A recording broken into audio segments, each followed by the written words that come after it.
Timplahan, timplahan.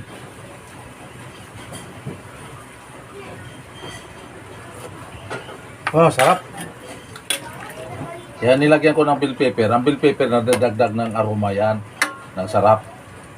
Diyan mo makikita na yung lasa ng bell pepper mag-incorporate yan sa sabaw. Okay. Ano na siya, luto na. Well done na siya, well done.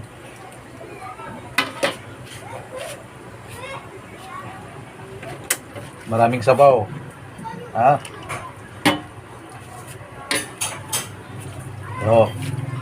Tinula na spare ribs. Kailangan masustansya. Maraming gulay, mas masarap.